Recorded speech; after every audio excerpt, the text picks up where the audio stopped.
Salut tout le monde, j'espère que vous allez bien. Alors aujourd'hui, petite vidéo pour vous parler de PSG Atalanta. Donc on va débriefer ça un petit peu ensemble parce qu'il y a pas mal de choses à dire. Il y a eu notamment une fin de match assez folle. Donc forcément, je pense que les supporters parisiens, vous avez kiffé parce qu'en général, les fins de match comme ça tourne pas forcément pour le PSG. Et là, cette fois-ci, en tout cas, le PSG s'en est sorti. Donc ça fait plaisir. Au niveau des pronos, la semaine dernière, j'étais plutôt bon. Là, ça commence très mal, on l'avait dit. Peut-être que ça n'a pas duré et que là, ça va être toujours l'inverse. J'avais dit l'Atalanta, j'assume, j'avais dit l'Atalanta, parce que pour moi, avec les blessés, etc. Bon, c'était pas loin, c'est pas joué à grand-chose finalement, 5 minutes. Mais je préfère m'être trompé que le PSG passe. Donc voilà, ça m'arrange comme ça, pas de souci. Mais c'est vrai que le PSG s'est quand même fait très très peur une fois de plus. Mais on sent que cette année, à chaque fois, comme c'est compliqué, ça passe. Alors que d'habitude, ça coince. Donc il y a peut-être quelques petits signes, je sais pas. En tout cas, ils sont en demi. Et ça, c'est une très bonne chose parce que ça fait un petit moment qu'on attendait l'ennemi du PSG. Alors déjà, pour commencer, on peut parler un petit peu peut-être de la compo de Tourelle. Bon, qui avait pas 150 millions de solutions. Parce qu'on rappelle qu'il n'y a pas Verratti. Il y a Mbappé qui était sur une jambe. Du coup, il était remplaçant. On va en parler après, son entrée a fait beaucoup de bien. Di Maria qui était suspendu, c'est dommage. Parce que quand tu vois en plus le match des Di Maria, des Mbappé, etc. On sait que l'Atalanta, c'est une équipe qui joue très haut, qui presse, donc quand tu arrives à passer la première ligne, les joueurs qui se projettent vite vers l'avant, ça peut faire très très mal. Donc voilà, il y avait pas mal d'absents, Verratti bien évidemment, Verratti aussi gros coup dur, parce que voilà, il est remplaçable pour moi au PSG au milieu de terrain, parce que c'est un joueur qui panique jamais avec le ballon, et on sait tous qu'il est très technique, tu peux lui donner le ballon tranquillement et lui faire confiance par la suite. Donc voilà, finalement la compo de Tourelle, il n'y avait pas 150 000 solutions, à part peut-être Herrera et Paredes. Du coup, il a opté pour Herrera au milieu de terrain. On était peut-être beaucoup plus à voir Paredes à la place d'Herrera, parce que c'est vrai que depuis quelques temps, il est intéressant, je trouve, Paredes, après des débuts compliqués que le PSG. Moi, je le trouve plutôt bon ces derniers temps. Donc voilà, moi perso, je m'attendais vraiment à Paredes, mais c'est vrai que ça le disait depuis un moment. C'était vraiment Herrera qui était pressenti, parce que c'est lui qui était testé dans les oppositions, etc. Donc voilà, après on n'est pas au courant de tout. Tourelle, il a dû voir qu'Herrera était en forme, etc. Et donc a décidé de lui faire confiance. Donc voilà, c'est un choix. Mais finalement, voilà, c'est une compo un petit peu par défaut aussi pour quasiment tout le 11. Parce qu'avec les absents, t'avais pas 150 000 solutions. Alors on a un début de match avec le PSG qui balance un petit peu, j'ai l'impression. C'est vrai qu'on a l'Atalanta qui joue très haut, ça on le savait, qui presse haut. Et du coup on a le PSG qui a tendance parfois à balancer un petit peu trop. Voilà, pour essayer de trouver directement les attaquants. Et puis t'as un Neymar, on le voit très vite, on voit très vite que Neymar est inarrêtable dans ce match. Quand Neymar est comme ça et qu'il a des espaces et que techniquement il est incroyable, tu sais que ça peut faire très très mal. Et du coup il va y avoir cette première énorme occasion. Voilà, je crois que c'est Icardi qui joue un petit peu, qui serre son corps. Et donc Neymar en profite. Et Neymar qui part au but. Et là, c'est assez surprenant parce qu'on sait que Neymar, c'est quand même un joueur qui a beaucoup de sang-froid. Et là, il est très proche des buts. Et le ballon va passer quand même largement à côté. Il ouvre son pied et franchement, il se trouve complètement sur ce coup. C'est assez surprenant venant de Neymar parce que voilà, normalement, lui, sur ça, il bégaye pas trop. Et du coup, tu te dis, putain, d'un côté, tu te dis, bon, il va y avoir des occasions pour le PSG, donc c'est bien, mais d'un autre côté, tu te dis c'est dommage parce que si Neymar il marque comme ça très tôt dans le match, forcément ça met le PSG très très bien, ça met une grosse pression sur l'Atalanta. Donc voilà, c'est parfait. Et malheureusement, Neymar qui se trouve là-dessus, quoi. Bon, t'as aussi quelques situations pour l'Atalanta, t'as celle de Gomez, et après, tu vas quand même avoir un petit temps fort pour l'Atalanta avec 3-4 situations de suite, avec notamment des coups de pied arrêtés, etc. Ou des centres de Gomez. Gomez, dès qu'il centre, c'est la bonne zone, c'est très relou. Enfin voilà, comme prévu, l'Atalanta joue haut, récupère quelques ballons, aussi assez haut sur le terrain et essaye d'en profiter. Donc voilà, on est plus sur une période un petit peu Atalanta. Et puis après, t'as le PSG qui, j'ai l'impression, va commencer à rentrer un peu plus dans son match et à gêner l'Atalanta. C'est eux qui, à un moment, vont vraiment mettre le pied sur le ballon. Voilà, c'est vrai que pour le moment, on a un match, on a quand même quelques pertes de balles, etc. Et on a le PSG qui a du mal à garder le ballon très longtemps. Et là, ça va être le cas. Donc le PSG qui donc est dans un petit temps fort, qui arrive à conserver un peu plus le ballon, qui prend son temps, etc. Et c'est là aussi qu'ils vont se faire punir par Pasalic. Justement, c'est souvent comme ça. Donc moi, je trouvais que ça allait un peu mieux pour le PSG. Et donc, tu as cette situation où tu as Zapata, etc. Et il va y avoir un petit compte, donc l'Atalanta qui va bénéficier d'un compte favorable. Et puis Pasalic couvre le pied. Bon, c'est imparable pour Navas, qui au passage faisait un très très bon début de match. Voilà, tout ce qu'il a eu à faire, rien à dire, c'est du Navas, on sait qu'on peut lui faire confiance, donc ça c'est une très bonne chose. Gros début de match de Navas, mais là pour le coup, l'enroulée elle est parfaite, il y a la puissance, la précision, il n'y a rien à faire, donc ça fait 1-0, donc coup dur pour le PSG. Mais d'un autre côté, tu te dis aussi qu'il y a la place.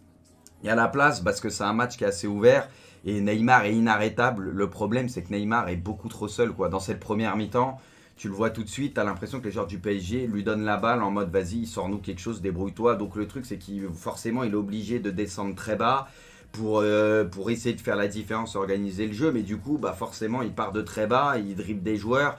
Donc les autres font des fautes, etc. Mais il est inarrêtable, il fait quasi tout. Et du coup, au niveau de la finition, il y en a beaucoup qui l'ont taillé un peu hier.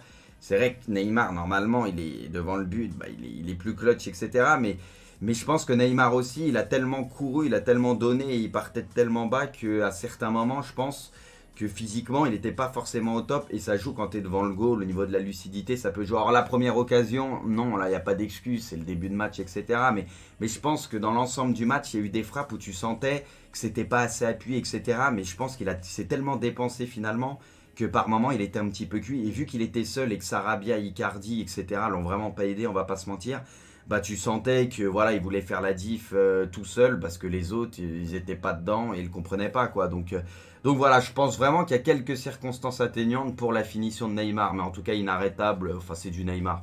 Neymar, de toute façon, c'est un crack, ça on le sait. Donc au final, l'Atalanta qui mène 1-0, pas complètement immérité, hein, on va pas se mentir, parce que c'est quand même eux qui ont eu le plus de situations. La plus grosse occasion, c'est Neymar, mis à part le but, mais sinon, en termes de situation ou d'occasion de but, c'est quand même l'Atalanta, je pense, qui est devant. Mais on sent que Paris a un coup à jouer, et notamment bah, avec peut-être les changements, et on pense tous à Mbappé, voilà, quand il va rentrer, etc. Parce que on voit qu'il y a des espaces et qu'un Mbappé il pourrait se régaler quoi, avec Neymar, ça c'est une certitude. Du coup, donc, tu as la deuxième mi-temps qui commence, et pour moi, il va y avoir quand même un gros tournant côté de l'Atalanta. C'est la blessure de Gomez parce que on voit que à la sortie de Gomez, l'Atalanta va avoir beaucoup de mal à garder le ballon. Voilà, entre la première et la deuxième mi-temps. Bon, après, Paris a mieux fini. Du coup, il y a Mbappé, etc. qui est rentré, les changements qui ont fait du bien. Mais c'est vrai que je trouve qu'à la sortie de Gomez, l'Atalanta, il se retrouve en galère parce que tu sens que lui, il est garant un peu aussi du jeu. Voilà, quand il lui donne le ballon, lui, il gère le tempo de l'Atalanta, il garde bien le ballon, etc. Ça permet au bloc de remonter. Alors qu'en deuxième mi-temps, l'Atalanta, t'as l'impression que sans lui, c'était vraiment orphelin parce que ça balançait toujours le ballon sur Zapata pour essayer de le trouver. Donc lui, il devait essayer de se démener pour essayer de gagner ses duels contre les défenseurs du PSG et garder un peu le ballon, mais c'était compliqué quoi. Il manquait Gomez pour faire le lion. Et autre chose, je vais en parler parce que c'était criant hier. Bon, on s'en rendait un peu compte aussi avant, mais l'histoire des 5 changements, ok, là, pour voilà ce qu'il y a eu avec le Corona, etc. Donc il y a eu l'histoire des 5 changements, mais je trouve qu'à terme, et je crois que d'ailleurs la Première Ligue a refusé pour la saison prochaine les 5 changements, et je trouve qu'ils ont raison. Nous en Ligue 1, on aura les 5 changements, mais tu le vois sur un match comme hier, ce qui est horrible, c'est que potentiellement tu peux faire 10 fautes, tu peux avoir 10 cartons jaunes, vous voyez ce que je veux dire? L'exemple criant, c'est Neymar. Je veux dire, tu peux mettre en mission plusieurs mecs, le sécher tout le temps, et dès que les mecs prennent un jaune, un peu plus tard, si tu as un banc qui est à peu près valable, faire des changements pour refaire des fautes, etc. Je sais pas si vous voyez ce que je veux dire. Potentiellement, c'est vrai que c'est 10 cartons jaunes. Ce qui fait que ça, il y a plus d'anti-jeu. Et je trouve qu'hier, c'était abusé. Après, l'Atalanta, ils ont raison. Neymar est inarrêtable, par exemple, ou Mbappé quand il part. Bah, tu sèches les mecs. Hein. Ils n'ont pas le choix, donc tu fais une faute d'anti-jeu. Là-dessus, je sais pas ce que vous en pensez. Ce qu'hier, c'était vraiment criant. Donc voilà, tu as la blessure de Gomez qui va faire quand même mal à l'Atalanta. Et puis ensuite, tu as les entrées du PSG, donc Mbappé qu'on attendait tous, voilà, pour essayer de profiter des espaces. Tu as aussi Paredes qui va rentrer. Et Choupo, voilà, donc t'as Icardi, etc. qui va sortir, Sarabia, voilà. Icardi moi je suis pas un grand fan d'Icardi, hein, j'en parlais hier dans la vidéo, parce que quand il est pas décisif sur un match, t'as l'impression qu'il sert pas à grand chose. Et ça a été le cas hier, je veux dire, Icardi, même les mouvements, les déplacements, pourtant Neymar, il attirait tout le monde, il faisait des diffs, hein, il driblait 2, 3 joueurs, et Icardi, les déplacements d'Icardi et de Sarabia, mais non, encore pire Icardi, je trouve les déplacements d'Icardi étaient catastrophiques au moins 2 fois. En première mi-temps, je crois, il y a une fois en première mi-temps, une fois en deuxième mi-temps, il peut couper au premier poteau, t'as Neymar qui est côté gauche, pour un centre à ras de terre par exemple, et Icardi, à chaque fois il coupe trop tard, ou alors il le fait pas, enfin c'est déplacement hier, j'ai trouvé catastrophique Icardi, vraiment pas dedans, et du coup bah c'était compliqué quoi, c'est pour ça que Neymar pour le coup était vraiment seul devant, parce qu'il pouvait pas compter sur Icardi hier, donc voilà, il faudra peut-être se poser la question. Icardi, oui, il peut marquer des buts, mais il peut aussi passer complètement à côté de ses matchs. Et ces derniers temps, là, ça commence à faire beaucoup parce que ça fait un petit moment qu'on n'a pas eu un très très bon Icardi. Enfin, ça fait quelques matchs. Donc voilà, il faudra peut-être se poser la question aussi. Donc t'as ces changements. Mbappé qui très vite va faire mal parce que sur la vitesse, on le voyait déjà avec Neymar, ils avaient du mal à l'attraper, notamment la charnière, parce que forcément c'est pas une charnière ultra rapide, donc ils avaient du mal à l'attraper. Donc c'est la même chose avec Mbappé en pire parce il va à 10 000. Donc Mbappé qui va faire pas mal de diff, qui va amener le danger. Donc voilà, plusieurs fois. Le PSG, ce qui leur manque dans ce match, et clairement c'est la finition aussi, parce qu'ils ont pas mal d'occasions, notamment en deuxième mi-temps. Ils vendangent pas mal. Donc le temps passe et que tu commences à te dire, tu sais qu'ils vont avoir encore des occasions, tu le sais, parce que voilà, ils vont pousser, ils se créent des occasions, mais tu te dis, est-ce qu'ils vont finir par en mettre une au fond, quoi, parce que Neymar, il en a manqué pas mal, il y a Mbappé qui en a aussi, enfin voilà, ils n'arrivent pas à conclure. Et puis finalement, t'as Choupo, t'as Choupo, la belle histoire. Sincèrement, je suis très content pour un mec comme ça, parce que c'est un mec, tu l'entends jamais se plaindre. Cette année, à chaque fois qu'il joue, je l'ai trouvé bon, notamment en début de saison, quand il jouait, il était titulaire parce qu'il y avait des absents, il était très bon. À chaque fois qu'il joue, il est bon, il se plaint jamais. Bon, après, il est bien, il est au PSG, il a son petit salaire, il se dit, il y a meilleur que moi, je suis sur le banc tranquille, mais il se plaint jamais. Je trouve que voilà, c'est la bonne humeur et il est récompensé. Et je trouve que c'est magnifique ce que Choupo il rentre. Et voilà, tout le monde le taille à chaque fois. Et voilà, ça reste un joueur. Oui, c'est pas un très bon joueur, un gros joueur, ce qu'on veut. Mais c'est pas non plus un joueur claqué. Alors on aime en rigoler, etc. Mais ça fait plaisir, tu vois. C'est pas un joueur claqué. Il l'a encore prouvé hier. Je veux dire, son entrée sur le premier but, il fait la diff sur le côté droit, il rentre dans l'axe, il centre au deuxième poteau. Bon, t'as Neymar après qui contrôle, etc. Après Marquinhos, c'est contré, bon but. Mais c'est Choupo qui fait la première diff. Donc ça, c'est nickel, tu vois. Lui, il rentre, il fait ce qu'il est capable de faire, il tente des choses et il arrive à faire la diff. Par exemple, ce qu'on n'a pas vu Icardi faire pendant un match. Après, Icardi, on sait que voilà, c'est un autre profil, mais voilà. Donc Choupo, c'est très très belle entrée. Donc finalement, le PSG qui est enfin récompensé après pas mal d'occasions manquées. Et donc, euh, et donc à ce moment-là, sincèrement, quand Paris égalise, on se dit ils vont gagner. Enfin, moi je me suis pas dit ils vont gagner dans le temps réglementaire, mais si ça va au prolong en tout cas, parce que tu sentais que ça finissait mieux que l'Atalanta, je pense qu'ils avaient pris l'ascendant à ce moment-là. Mais il restait quelques minutes derrière. Et puis il va y avoir cette action très très bien jouée avec une passe magnifique de Neymar pour trouver Mbappé. Et Mbappé qui va trouver Choupo. Et Choupo qui marque le but comme un symbole. Très très beau but au passage. Et donc finalement victoire à l'arraché du PSG. Donc ça c'est quand même un symbole parce que souvent en Ligue des Champions ces derniers temps c'est le PSG qui perd un peu comme ça on va dire en fin de match avec des retournements de situation de fou. Là c'est eux qui étaient du bon côté. Donc ça franchement c'est une très bonne chose. Après ça n'a pas été un énorme PSG. Mais voilà, ce genre de victoire, ça fait quand même du bien. C'est des bons signes, on va pas se mentir. De gagner comme ça à l'arrache, ça n'a pas été un grand PSG. Il y a quand même eu un énorme Neymar, même s'il a pêché au niveau de la finition, comme on en parlait. Mais il y a eu un Neymar inarrêtable tout le match. Voilà, c'est le Neymar qu'on aime voir. Si au prochain match, bah justement, il est plus efficace devant le but, et ça sera peut-être le cas parce qu'il sera moins seul devant, parce qu'il y aura Mbappé, etc. Forcément. Ça sera mieux. On a eu un Kipembe aussi que j'ai trouvé par exemple très bon. J'ai trouvé Kipembe très bon. Bon, Navas, il a fait du Navas en espérant que sa blessure soit pas trop grave, mais ça avait pas l'air en tout cas. On espère. Les entrants qui forcément ont fait la différence. Hein, Choupo, Mbappé, Paredes, etc. Ça a vraiment fait la diff. Après, on peut pas vraiment parler, je pense, de coaching de Tourelle. Après, on va pas tout lui enlever, mais là, on en parlait en début de match. C'est vraiment des choix par défaut. De toute façon, il n'avait pas sur le banc 150 000 solutions. Donc voilà, mais après, bon, il a fait rentrer peut-être les joueurs aussi au bon moment, ce que vous voulez, voilà, tranquille. C'est la victoire de tout le PSG.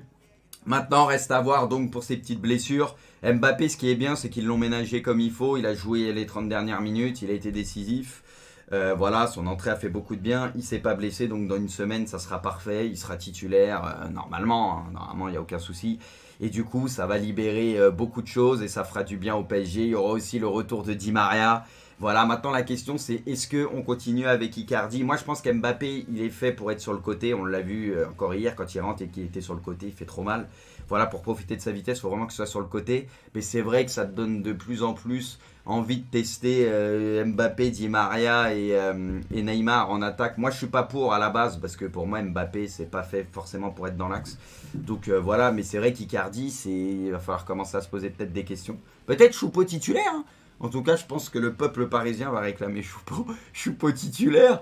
Mais voilà, non, mais après Icardi, il faut pas non plus l'enterrer. C'est un joueur, s'il a des ballons, on le sait, des fois un ballon ça peut faire but. Mais dans le jeu, Je suis pas sûr, encore une fois, que c'est ce qu'il faut pour ce PSG-là, pour combiner avec Mbappé, Neymar, etc. Je pense que c'est plus un joueur de ballon dont ils auraient besoin. Mais en tout cas, voilà, il y aura des retours, etc. En espérant que les petits pépins qu'il y a eu pendant le match, il n'y a pas de blessures ou quoi, et que tout le monde sera là quasiment pour la demi. Bon, Verratti, a priori, c'est foutu, hein. Normalement, de ce qui se dit, ça sera compliqué. Et donc maintenant, il n'y a plus qu'à attendre, hein, les demi-finales pour le PSG, Atlético ou Leipzig. On verra ce soir, hein. Ça serait quand même pas mal que ce soit Leipzig, même si ça va être compliqué pour eux face à l'Atlético, on ne sait jamais, hein. En plus, vu que là, sur les pronos, la semaine dernière, j'ai eu bon, cette semaine, peut-être ça va être l'inverse de tout. Je signe tout de suite, ça voudrait dire que Lyon passe, le Barça passe, Leipzig passe, ça serait mieux, je pense, pour Paris. Du coup, si on pouvait continuer comme ça sur cette lancée, moi ça me va, je signe tout de suite. Mais en tout cas, bien joué aux Parisiens. Et je voyais sur Twitter, etc., il y en a, ils disent oui, mais c'était que l'Atalanta encore. Non, l'Atalanta, fallait les sortir, c'était compliqué. À 5 minutes de la fin, l'Atalanta, c'est eux qui étaient en demi-finale. Moi, en tout cas, je fais pas partie de ceux-là. Paris a fait le taf. Et si Paris gagne la Ligue des Champions cette année, voilà, je sais qu'il y en a, ils vont dire oui, c'est une Ligue des Champions bizarre. Oui, elle est bizarre, mais s'ils gagnent cette LDC, ça serait une LDC, ils l'auront gagné, il n'y aura rien à dire. Donc voilà, parce qu'il y en a pas mal, on les voit venir là-dessus. Et non, voilà, c'est les mêmes circonstances pour tout le monde, c'est compliqué pour tout le monde. Celui qui gagne ce LDC, gagne ce LDC, elle est tellement spéciale que voilà, il n'y aura rien à dire. Bon les amis, je crois que j'ai fait à peu près le tour et que j'ai rien oublié. N'hésitez pas à réagir en commentaire, à me donner vos points forts aussi et ce que vous avez pensé du match. Et puis moi, je vous dis à très très bientôt pour de prochaines vidéos. Allez, ciao ciao.